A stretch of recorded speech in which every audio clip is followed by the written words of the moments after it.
গীত সংহিতা অধ্যায় 25। দায়ুদের।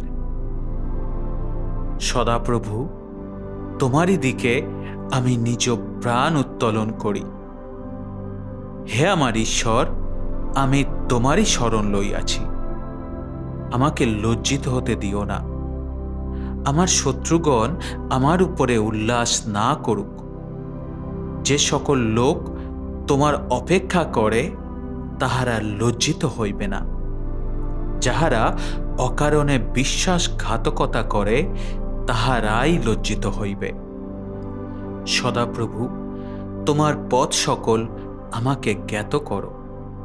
তোমার পন্থা সকল আমাকে বুঝাইয়া দেও। তোমার সত্যে আমাকে চালাও, আমাকে শিক্ষা দেও, কেননা তুমি আমার ত্রাণেশ্বর। আমি সমস্ত দিন তোমার অপেক্ষায় থাকি। সদাপ্রভু, তোমার করুণা ও দয়া স্মরণ করো, কেননা উভয়ই অনাদি।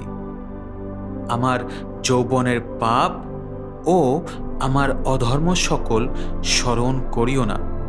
সদাপ্রভু, তোমার মঙ্গল ভাবের অনুরোধে তোমার দয়ানুসারে আমাকে স্মরণ করো।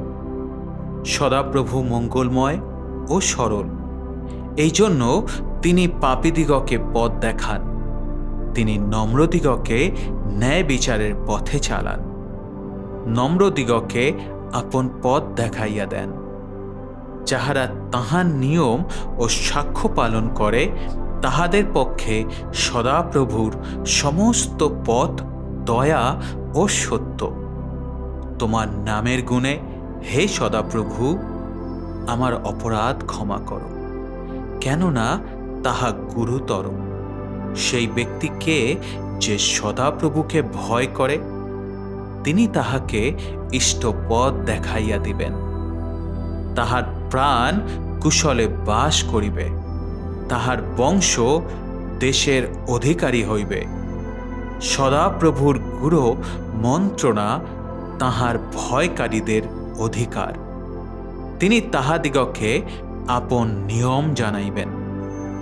আমার দৃষ্টি নিরন্তর সদাপ্রভুর দিকে, কেননা তিনি আমার চরণ জাল হইতে উদ্ধার করিবেন।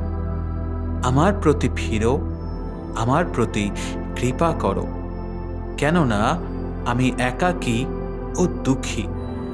আমার অন্তঃকরণে যন্ত্রণা বাড়িয়াছে। আমার কষ্ট সকল হইতে আমাকে নিস্তার করো। আমার দুঃখ ও আয়াসের প্রতি দৃষ্টিপাত করো। আমার সমস্ত পাপ ক্ষমা করো।